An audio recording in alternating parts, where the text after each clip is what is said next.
What's up, YouTubers?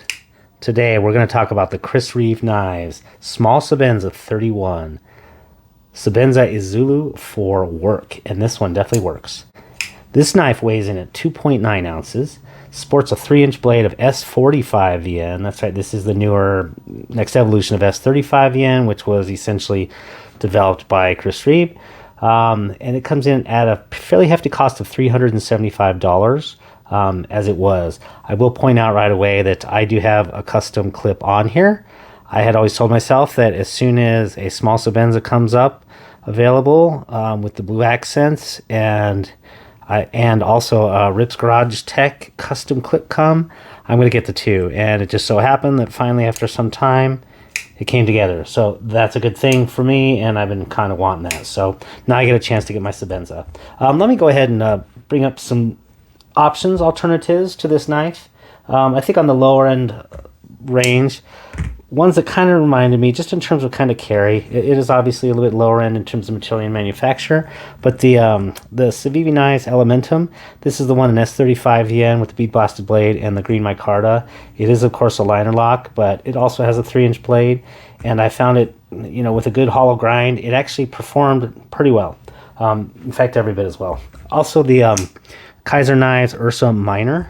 This one also has a hollow grind, and this is a full titanium frame lock, and that one I got for like $150. That one has a 3.25-inch blade, so just a little bit longer blade. But again, in terms of kind of size and pocket, feel, and similar stuff, that definitely was in that range. In terms of some of the higher end options that I have myself is the ZT0450. This again is a little bit longer blade, 3 1/4, but it is a full titanium frame lock, and I found that one, again, in terms of carry, was kind of similar. It does have a flat grind though, saber on that one. And then the one that I really kept coming back to, because I was really leaning towards, could this be like kind of the perfect EDC knife? And for me, I recently got assembled the full titanium bug out with 20 CV steel, and that one is the 0450 is about $190, and fully decked out as this one is with the titanium scales and the 20 CV buckout model, this one would be $270. So you're looking at $375 versus $270 on that one. But we'll come back to a few of those references a few times along the way. In terms of the pros of this knife, this is an insanely good bead blasted or somewhat blasted with some sort of texturing on the frame here. The scales are just fantastic. It's both functional as well as great for wear. I found that it has a really good grip to it. It's just a little bit of chalkiness, but not overly. It's not quite as chalky as some of those automatics from Kershaw, those blades. It's literally, I would say, just kind of insanely perfect in terms of the frame on that. The internal lock bar cutout on this thing is, I love it. I just wish that more frame locks would have that. So instead of it being cut up on the outside, it's actually milled out on the inside. And it, again, back to both form and function. Well, in this case, the form is that it's better because it doesn't ever have anything to catch on your pocket when the pocket clip goes in, when it's on the inside. And it also looks a whole lot better. So from that perspective, it's great. And it just gives a nice, a nice continuity to the knife instead of it, having that cut out there. So love that. The crown spine and chamfering is fantastic on this. We'll see if I can roll that a little bit.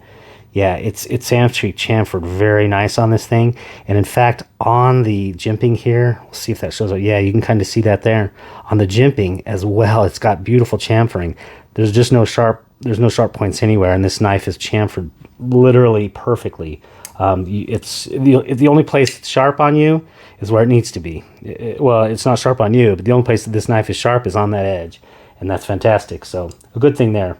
I really love, also on the pro side, the Sebenza 21 improvements that they did. One of them was the pocket clip offset, and again, it did come with this titanium pocket clip. It was functional and usable, but I considered it neither a pro or a con. But it works the same in terms of it is now offset instead of being flat and lying right on the lock bar there. So that's a great thing. And then also the combo detent ball and lock face interface to the blade. You can't really see it from this view, but it is in there. And actually, one thing you can see though is, we'll see if we can get that to come on. There we go. Yeah, you can kind of see where that detent ball, which performs the lock interface there. Can we get that to focus? I cannot get that to focus. In any case, that's right where that detent ball and lock bar interface meets up with it, so it doesn't have to rub the titanium against the steel. For my part, I haven't really had a problem with ones that don't have those. Who knows, maybe after like 10,000 openings and closings or whatever, that could be the case. But I'd say on this particular knife, I've used it or I've probably opened and closed it in between 1,000 and 2,000 times. So, not a big deal. The hollow grind on this thing is just absolutely fantastic. It provides for a very thin edge for slicing and cutting, and then even as you do lose some of that super sharpness on this edge, it continues to work functionally. In fact, let me go ahead and intercut in here and edit some of the cutting that I did do with this one. One of the questions I'm often asked is, well, why do you carry a knife? What are all the things you need to do? Well, you don't really think about them until you kind of come across them.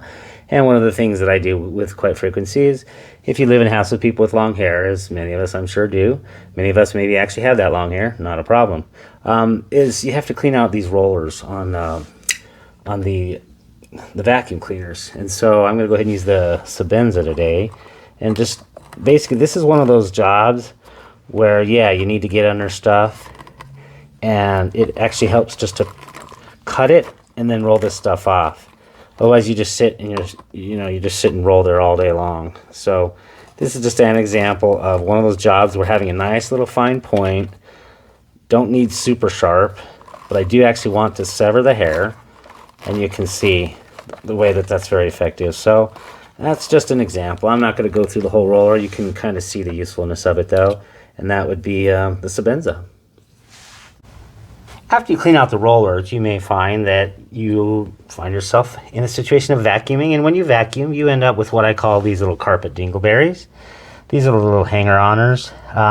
You don't ever want to pull these guys, because that actually starts kind of a vicious cycle of carpet actually coming loose, because they're actually kind of little pairs. So we're going to go ahead and use that Sebenza again, and this is where having a really nice sharp edge is great. You can just cut those little dingleberries off. Cut these three guys, because you can't really push them back in necessarily. And like I said, you do not want to pull those. So we'll go ahead and just get those. So yeah, there's your there you go. There's your dingleberries cut off, and that is a useful purpose as well for a knife. Yes, you can use scissors, but who's carrying scissors in their pocket? Let's be real now.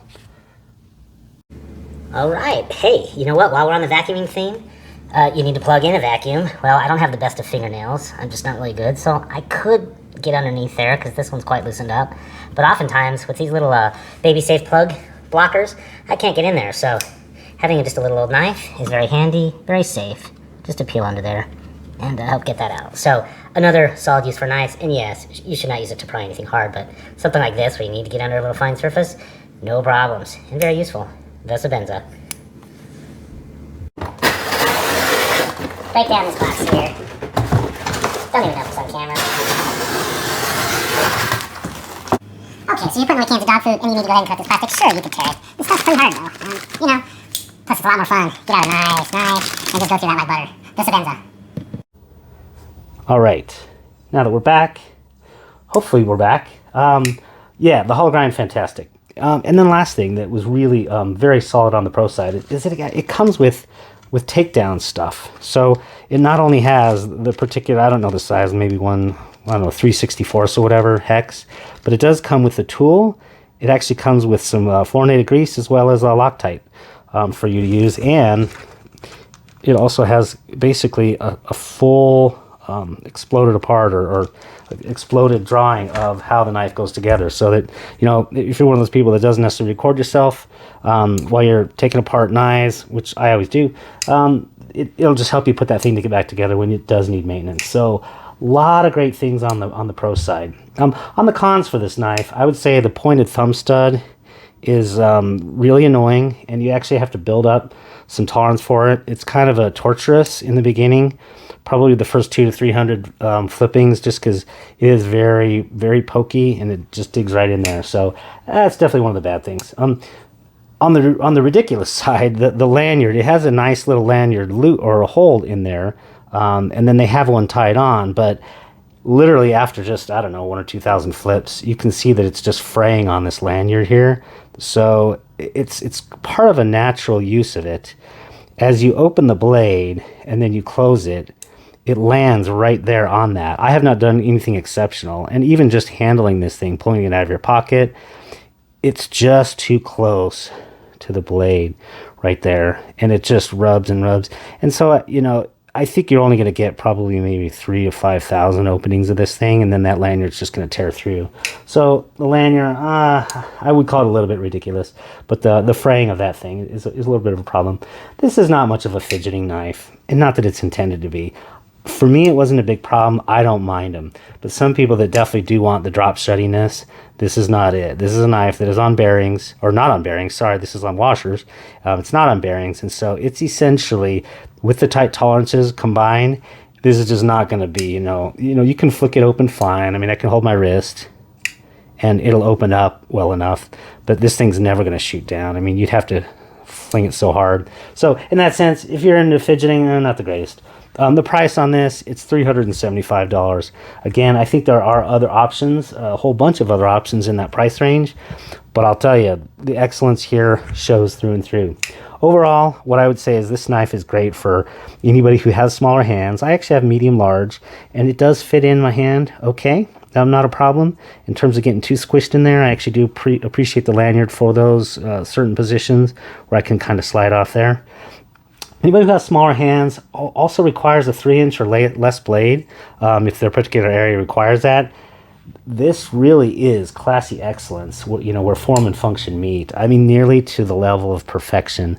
For myself, again, it comes down to, is this worth the price? For me, yeah, it is. Having handled enough knives and knowing the quality that's behind this thing and how well the thing cut for me is fantastic. And really, they've moved it forward with those advancements over the Sebenza 21.